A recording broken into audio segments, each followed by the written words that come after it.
Hello everyone, welcome back to our channel. आज हम नया चैप्टर स्टार्ट कर रहे हैं। क्लास 12th का बिजनेस स्टडीज़ का चैप्टर है प्रिंसिपल ऑफ मैनेजमेंट, जो कि बहुत इंपॉर्टेंट चैप्टर है। इसके अंदर टॉपिक जितने भी हैं सारे ही बहुत इंपॉर्टेंट हैं। तो स्टार्ट करते हैं स्टार्ट करते हैं हम इंट्रोडक्शन से। Management of business is becoming more and more complicated. आपने देखा होगा कि बिजनेस को चलाना या उसका मैनेजमेंट करना आजकल बहुत ज़्यादा कॉम्प्लिकेटेड हो गया है, क्योंकि कंपटीशन बहुत हाई लेवल पर हो चुका है।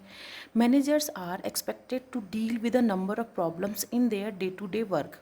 मैनेजर्स को क्या करना पड़ता है, बहुत सारी प्रॉब्लम को फेस करना पड़ता है अपने दिन प्रतिदिन। Some guidelines are needed with the help of which managers can run the business smoothly and efficiently. कुछ ऐसे दिशा निर्देश ज़रूरत पड़ जाती है जिससे कि मैनेजर क्या कर सके, अपने बिजनेस को बहुत स्मूथली एफिशिएंटली चला सके। Principle of management are such guidelines which come to the help of manager. अब जो ये प्रिंसिपल हैं मैनेजमेंट के, ये एक तरीके से गाइडलाइंस देते हैं मैनेजर्स को, जिससे कि वो अपने बिजनेस को बहुत स्मूथली और एफिशिएंटली चला सकें। Principle of management are general guidelines and they can not be mechanically applied. जो हमारे मैनेजमेंट के प्रिंसिपल्स हैं उनको एक तरीके से वो गाइडलाइंस की तरह हम उसको यूज़ करते हैं, और हम उसको मैकेनिकली अप्लाई नहीं कर सकते, मतलब कि ज्यों का त्यों उसको अप्लाई नहीं कर सकते, क्योंकि कभी कभी हमारे इन्वायरमेंट में ऐसी कुछ एक्टिविटीज़ हो जाती हैं जिसकी वजह से हम अपने प्रिंसिपल ऑफ मैनेजमेंट को मॉडिफाई भी करते हैं और उसमें चेंज भी करते हैं। अब जान लेते हैं meaning of principal of management. A principle is a basic statement that provides understanding and guidance to thinking and action. Principle क्या है, एक तरीका का बेसिक स्टेटमेंट है जो कि एक अंडरस्टैंडिंग बताता है, समझ हमें बताता है और एक गाइडेंस देता है हम अपनी हमारी सोच और हमारे एक्शन को लेने के लिए। The principle of management provide guidelines for managerial decision making and action. अब जो ये प्रिंसिपल ऑफ मैनेजमेंट है वो क्या करते हैं, गाइडलाइंस प्रोवाइड करते हैं हमारे मैनेजमेंट की या मैनेजमेंट के जो हमारा सिस्टम है उसमें डिसीजन लेने के लिए हेल्प करता है और उसके एक्शंस को लेने में हेल्प करता है। नेक्स्ट हमारा टॉपिक है nature and characteristics of management principles, जिसका फर्स्ट है universal application. Management principles are universal in nature and are applicable to all types of organization irrespective of their size and nature of business। हमारे जो principal हैं management के वो हमारे universal है, मतलब हर जगह लागू हो सकते हैं, उनकी नेचर है और वो एप्लीकेबल है ऑल टाइप ऑफ ऑर्गेनाइजेशन के। किसी भी टाइप का ऑर्गेनाइजेशन हो, किसी भी टाइप का बिजनेस हो, वहाँ पे सब जगह वो लागू हो जाते हैं, लेकिन वो उसका जो साइज़ है और जो नेचर है उसको छोड़कर, क्योंकि हमारे बिजनेस का साइज़ अलग अलग होता है, उसके आधार पर ही प्रिंसिपल हमारे अप्लाई होते हैं। The result of application of these principle may vary from firm to firm and but these are suitable for all kind of organisation. जो हमारे ये जो प्रिंसिपल है इसका जो एप्लीकेशन है वो हर फॉर्म में हो सकता है, लेकिन जो इसका जो इसके बिजनेस है उसके छोटा या बड़ा उसके साइज़ के अकॉर्डिंग हर बिजनेस के लिए सुटेबल तो है, लेकिन जो उसका रिजल्ट है वो हर ऑर्गेनाइजेशन में हर बिजनेस में एक दूसरे से डिफरेंट हो सकता है, क्योंकि उस हर बिजनेस का साइज़ अलग होता है और उसकी नेचर भी अलग होती है। सेकंड है general guidelines. Management principles are stated in the form of guidelines and the application will be done by the manager as per the need and nature of the organization। Management principle क्या है, वो एक तरीके के guidelines है। ये line जो है बार बार आ रही है कि मैनेजमेंट प्रिंसिपल वो गाइडलाइंस प्रोवाइड करते हैं, दिशा निर्देश प्रोवाइड करते हैं, और जो मैनेजर्स क्या हैं इनको अप्लाई करते हैं अपने ऑर्गेनाइजेशन पे। किसके आधार पर, आपकी जो ऑर्गेनाइजेशन है या जो बिजनेस की नीड क्या है या नेचर क्या है उसके आधार पर। आगे है management principle provide guidelines for solving problem, they do not provide readymade solution. अब मैनेजमेंट प्रिंसिपल क्या है, वो गाइडलाइंस प्रोवाइड करता है जिससे कि हमारी प्रॉब्लम जो है हम उसको सॉल्व कर सकें, लेकिन वो रेडीमेड सॉल्यूशन प्रोवाइड नहीं करता, वो सिर्फ हमारे प्रॉब्लम को उसका हल निकालने के लिए प्रिंसिपल या गाइडलाइन प्रोवाइड करता है। नेक्स्ट है हमारा cause and effect relationship. There is a cause and effect relationship in management principle. Management principle में क्या होता है, कारण और प्रभाव का एक संबंध होता है। The effect of certain decision can be predicted on the basis of actions. कभी कभी क्या होता है, हम अपने इफेक्ट प्रभाव को क्या कर ले प्रिडिक्ट कर सकते हैं, किस आधार पर कि हमने एक्शन क्या लिया है उसके आधार पर। When similar principles are applied in similar situation in different organization, then effect can be predicted with certain precision. क्या होता है, कभी कभी जब हम प्रिंसिपल अप्लाई करते हैं सिमिलर सिचुएशन में और डिफरेंट ऑर्गेनाइजेशन में, तो उसके इफेक्ट को भी हम क्या कर लेते हैं, प्रिडिक्ट कर लेते हैं कि हाँ, हम सोच लेते हैं कि हाँ, इसका रिजल्ट या इसका प्रभाव क्या पड़ेगा. नेक्स्ट है form by practice and experiments. The principle of management have been evolve through research and practice. जो हमारे प्रिंसिपल ऑफ मैनेजमेंट है, ये हमारे एक तरीके से आए हैं कहाँ से, रिसर्च करके और काफ़ी सारी प्रैक्टिस करके by professionals. Management thinkers have been putting their thoughts in practice and managers have been experimenting with these ideas in real situation and finding acceptable principle. अब जो मैनेजमेंट थिंकर्स होते हैं, जिन्होंने प्रैक्टिस किया है, रिसर्च की है उस चीज़ पर, वो क्या करते हैं, अपने थॉट्स को प्रैक्टिस में इन्वॉल्व करते हैं. और जो मैनेजर्स होते हैं हमारे, उनके आइडियाज़, अपने आइडियाज़ के साथ उसके साथ एक्सपेरिमेंट करते हैं, रियल लाइफ सिचुएशन को में इंक्लूड करके और उसके प्रिंसिपल को एक्सेप्ट करते हैं. नेक्स्ट हमारा करेक्टरिस्टिक है flexibility. Management principle are flexible in nature.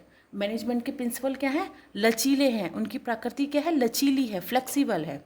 These can B change with the change in environment of a business. हम जो प्रिंसिपल हैं इनको हम चेंज कर देते हैं, क्योंकि इन्वायरमेंट में, बिजनेस के इन्वायरमेंट में हमेशा चेंज होता रहता है. These are not rigid statements and may be modified by the manager using them. ये क्या है, वो rigid statement नहीं है, मतलब कि ऐसे कठोर नहीं है कि जो प्रिंसिपल लिखा है वही हम लागू करते. उसमें हम क्या कर सकते हैं, मॉडिफाई भी कर सकते हैं मैनेजर के द्वारा. आगे हम देखते हैं. नेक्स्ट हमारा कैरेक्टरिस्टिक है based on situation. The application of management principle depends upon a specific situation faced by a manager. जो हमारे मैनेजमेंट के प्रिंसिपल हैं उनको हम अप्लाई कर सकते हैं उस किसी स्पेसिफिक सिचुएशन के द्वारा जो कि मैनेजर अप्लाई करता है. He has to adjust the principle as demanded by the situation. वो प्रिंसिपल को उस ढंग से भी एडजस्ट कर सकता है कि उस सिचुएशन की क्या डिमांड है उसके आधार पर. These principles are neither absolute nor stable for all the times to come. ये जो प्रिंसिपल है हमारे, ये ना ही एक तरीके से पूरे तरीके से है एब्सोल्यूट स्टेबल है या नॉट स्टेबल है, क्योंकि जो टाइम है हमारा वो चेंज होता रहता है, इन्वायरमेंट हमारी चेंज होती रहती है और उसी के आधार पर मैनेजर्स हमारे प्रिंसिपल ऑफ मैनेजमेंट को मॉडिफाई करता है. नेक्स्ट हमारा टॉपिक है importance of principal of management. A principle is a fundamental truth that provides a guide to thought or action. Principle क्या है, एक तरीका का फंडामेंटल ट्रूथ है जो कि हमें गाइड प्रोवाइड करता है हमारे थॉट और एक्शंस के लिए. Management of business has become very complex these day. अब किसी भी बिजनेस का जो मैनेजमेंट है इस टाइम पर इतना कॉम्प्लेक्स हो चुका है क्योंकि कंपटीशन का मार्केट है, हाई लेवल की कंपटीशन है. Managers are expected to deal with a number of problems in their day to day working. अब मैनेजर क्या है, उनको पता है कि मुझे बहुत सी ऐसी प्रॉब्लम है, उनसे मुझे डील करना है अपने डे टू डे वर्किंग के लिए. इसीलिए हमारे जो प्रिंसिपल ऑफ मैनेजमेंट है बहुत इंपॉर्टेंट हो जाते हैं. फर्स्ट है increase managerial efficiency. Management principle have been developed from the experience of various professional people. जो हमारे मैनेजमेंट के प्रिंसिपल हैं वो बनकर आए हैं या निकल कर आए हैं बहुत सारे एक्सपीरियंस के थ्रू, जो कि एक प्रोफेशनल पीपल्स उसको ट्राई कर रहे हैं, प्रैक्टिस कर रहे हैं, रिसर्च कर रहे हैं, उनसे निकल कर हमारे ये प्रिंसिपल्स आए हैं. The principle act as guidelines for the managers. Managers के लिए क्या है हमारे प्रिंसिपल, एक तरीके से गाइडलाइंस हैं, दिशा निर्देश हैं. The managers learn to solve problems in a methodological way without indulging in trial and error method. Manager क्या करते हैं, बिना किसी त्रुटि या एरर में पड़े अपनी प्रॉब्लम का सॉल्यूशन आराम से वो ढूंढ लेते हैं या ढूंढने का प्रयास या सीख रहे हैं. नेक्स्ट है हमारा optimum utilisation of resources. Principle of management help in making optimum use of human and other resources. Principle of management जो है हमें मदद करता है कि हमारा जो रिसोर्स है उसको कम से कम यूज़ करके और हम अपना प्रॉफिट ज़्यादा से ज़्यादा ले सकें. The activities are plan. जितनी भी हमारी एक्टिविटीज़ होती हैं वो प्लान होती हैं और कोऑर्डिनेटेड होती हैं. जितनी भी हमारी एक्टिविटीज़ होती हैं प्लान होती है, कोऑर्डिनेटेड होती है. A way that various resources are put to maximum use for attaining organisational goals. ऐसे तरीक़ों में जिससे कि हमारा मैक्सिमम यूज़ हो सके हमारे रिसोर्सेज का कम से कम यूज़ हो सके और मैक्सिमम हमें प्रॉफिट हो सके और हम अपने ऑर्गेनाइजेशन के गोल्स को जल्दी से जल्दी प्राप्त कर सके। Principle of management are design to get maximum benefit from various resources. Principle of management को इस तरीके से डिज़ाइन किया जाता है जिससे कि हम मैक्सिमम बेनिफिट ले सके फ्रॉम वेरियस रिसोर्सेज से। नेक्स्ट हमारा इंपॉर्टेंस है proper decision making. Managers are required to take a number of decisions with regard to various activities of a business. Proper decision making में क्या है, मैनेजर को बहुत ज़्यादा रिक्वायरमेंट हो जाती है कि बहुत सारे डिसीजन लेने पड़ जाते हैं कभी कभी बहुत सारी एक्टिविटीज़ के द्वारा। They are required to assess the resources of the organisation very carefully so that proper decision are taken. उसके लिए ज़रूरी हो जाता है कि जो ऑर्गेनाइजेशन के रिसोर्सेज हैं उनको बहुत ही केयरफुली यूज़ किया जा सके, ऐसे डिसीजन उनको लेने पड़ जाते हैं। Management principle provide guidelines for taking decision scientifically and systematically under different situation. Management principle क्या है, गाइडलाइंस प्रोवाइड कर रहे हैं जिससे कि हमारा जो डिसीजन है साइंटिफिकली वैज्ञानिक तथ्य से या सिस्टमेटिकली बिल्कुल ही ऑर्डर वे में आराम से डिफरेंट सिचुएशन में लिया जा सके। नेक्स्ट है adjusting to changing environment. Business environment keep changing from time to time. अब हमारा जो बिजनेस का इन्वायरमेंट है वो हमेशा चेंज होता रहता है टाइम टू टाइम, जिससे कि management principle train the managers in implementing the changes at a right time and in a right direction. Management principle क्या करता है, मैनेजर को हेल्प करता है कि जो चेंजेस हैं उनके अनुसार अपने राइट सही समय पे और सही डायरेक्शन पे उनको यूज़ कर सके। Management principles provide general guidelines but these can be modified as per the changing condition and requirements. Management principle क्या करता है, एक जनरल गाइडलाइंस प्रोवाइड करता है, लेकिन उसको वो प्रिंसिपल को मॉडिफाइड भी कर सकता है। किसके आधार पर, जब हमारे कोई रिक्वायरमेंट होती है या हमारे इन्वायरमेंट में कोई चेंजेस आते हैं। ये बुक में ही थोड़ी कलरिंग आ गई थी, इसको प्लीज़ इग्नोर कीजिएगा।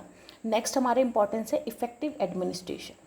Effective administration is the requirement of every organisation. एक प्रभावशाली प्रबंधन हमारे किसी भी बिजनेस को चलाने के लिए बहुत ज़्यादा ज़रूरी है। Administration is the function of top management. Administration क्या है, टॉप मैनेजमेंट का एक फंक्शन है, उसके द्वारा इसको चलाया जाता है। Principle act as guidelines and base to form various administrative policy for smooth running of the business. अब जो ये मैनेजमेंट के प्रिंसिपल हैं वो गाइडलाइंस और ऐसा आधार प्रदान करते हैं जिससे कि हमारी एडमिनिस्ट्रेटिव पॉलिसी, जो हमारी प्रबंधन संबंधित नीतियाँ होती हैं, उसको स्मूथली रनिंग किया जा सके हमारी बिजनेस के लिए। Management principle help in taking unbiased decision. अब जो मैनेजमेंट प्रिंसिपल है वो मदद करते हैं मैनेजर्स को, ऑर्गेनाइजेशन के मैनेजर्स को, जिससे कि वो अनबायस्ड डिसीजन ले सके, बिना पक्षपात के निर्णय ले सके। नेक्स्ट हमारा है फुलफिलिंग सोशल रिस्पॉन्सिबिलिटीज़। समाज के प्रति जो हमारे दायित्व हैं उनको पूरा करना। A business is the creation of society and make use of various resources available in the country and thus owes a responsibility to the society। अब जो बिज़नेस है वो हमारी सोसाइटी का एक तरीके क्रिएशन है, उससे हमें क्या करना है कि जो हमारे रिसोर्सेज हैं, हमारी जो अवेलेबल रिसोर्सेज मिल रहे हैं हमारी कंट्री से, जो हमें मिल रहे हैं, तो हमारा रिस्पॉन्सिबिलिटी बन जाती है, हमारी दायित्व बन जाता है हमारे समाज के प्रति कुछ। Management principle not only help in achieving organisation goals but guide managers to perform social responsibility.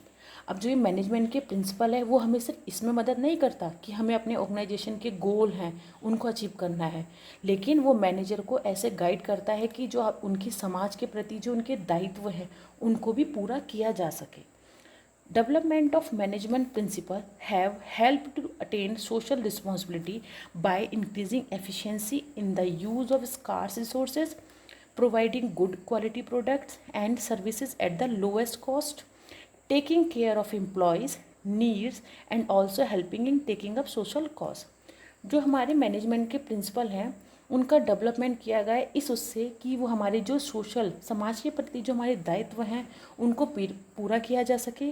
हम उसको कैसे कर सकते हैं, increasing efficiency in the use of scarce resources का कम से कम अच्छे से यूज़ करके और मैक्सिमम प्रॉफिट लेके, गुड क्वालिटी के प्रोडक्ट्स देके, लोएस्ट कॉस्ट पर सर्विस प्रोवाइड करके और एम्प्लॉयज़ का ध्यान रख के।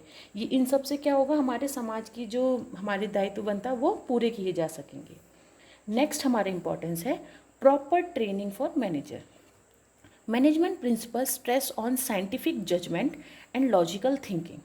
मैनेजमेंट के जो प्रिंसिपल है एक तरीके से हमारी वैज्ञानिक जो हमारी सोच है, लॉजिकल हमारी थिंकिंग है, उसको बढ़ावा देती है, उस पर फोकस करती है। Principle provide a base for training manager. Principle क्या है, एक तरीके का आधार प्रदान करते हैं हमारे मैनेजर्स की ट्रेनिंग के लिए। The core management theories also act as base for providing manager training. जो हमारे मैनेजमेंट का बेस है, मुख्य है हमारी जो थ्योरी के आधार पर, वो हमारे मैनेजरल ट्रेनिंग प्रोवाइड करती है। हमारे मैनेजमेंट को चलाने के लिए, हमारे बिजनेस को देखने के लिए एक तरीके से क्या करती है, ट्रेनिंग देती है। नेक्स्ट हमारा टॉपिक है हेनरी फयल्स के प्रिंसिपल ऑफ मैनेजमेंट। हेनरी फयल्स का जो टॉपिक है ये बहुत मोस्ट इंपॉर्टेंट है, ये भी क्लास 12th में है, आगे जाके आपको BBA BCom में भी मिलेगा। इसका डिटेल एक्सप्लेनेशन बाइलिंगुअल लैंग्वेज में हैंड रिटन नोट के साथ मेरे चैनल पे इसका वीडियो ऑलरेडी अपलोड किया जा चुका है, आप वहाँ से इसको देख सकते हैं। तो ये था हमारा आज का वीडियो। आई होप आपको वीडियो अच्छा लगा हो। वीडियो अच्छा लगा तो लाइक शेयर एंड सब्सक्राइब कीजिएगा फॉर द नेक्स्ट वीडियो। और आपको किसी भी चैप्टर में, किसी भी आप मेरे वीडियो में इम्प्रूवमेंट की मुझे ज़रूरत है तो आप प्लीज़ मुझे कमेंट कीजिएगा। Thank you.